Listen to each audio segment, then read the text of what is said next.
Hello all, Izul here. Today we're going to be covering the rune guides for Camilla.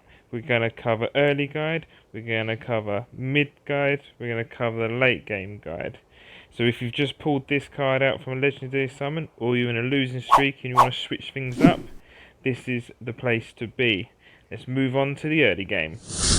The energy rune is the only one you want to equip early game to Camilla. This gives her 15% max HP bonus, and also this, with her ability, makes her do more damage.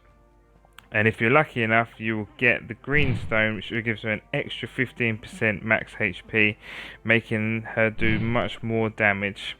I've got two steals here, of one with no rune and one with energy runes, and as you can see, the damage output is considerably more.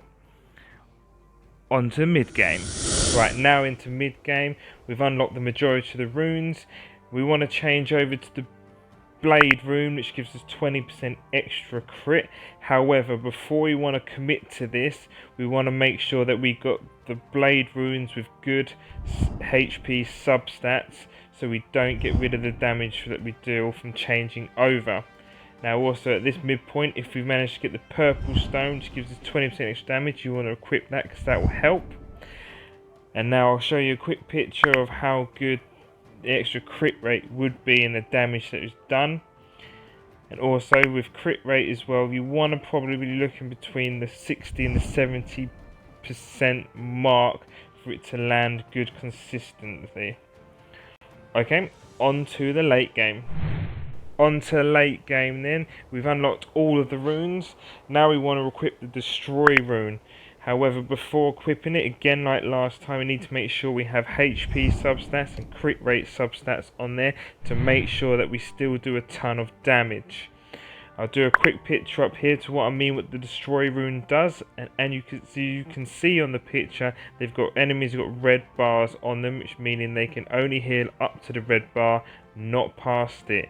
So every time you're cranking Camilla and you're hitting down on their side, they're losing that much more max HP and whittle them down. This is why this rune is definitely the best for Camilla.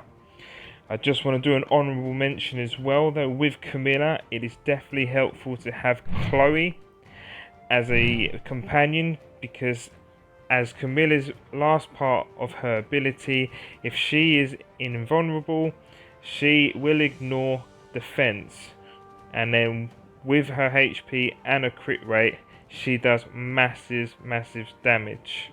If your Chloe isn't that high, or not high compared to Camilla and not able to be used in ranked, go for divine protection.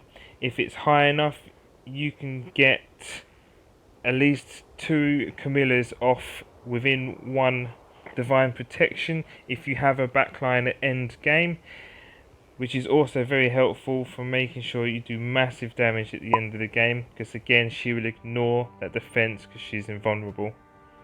Alright, if you like this content, please smash the like and subscribe, so I'm going to go through every monster in the game. Check out the playlists above, and I'll see you next time.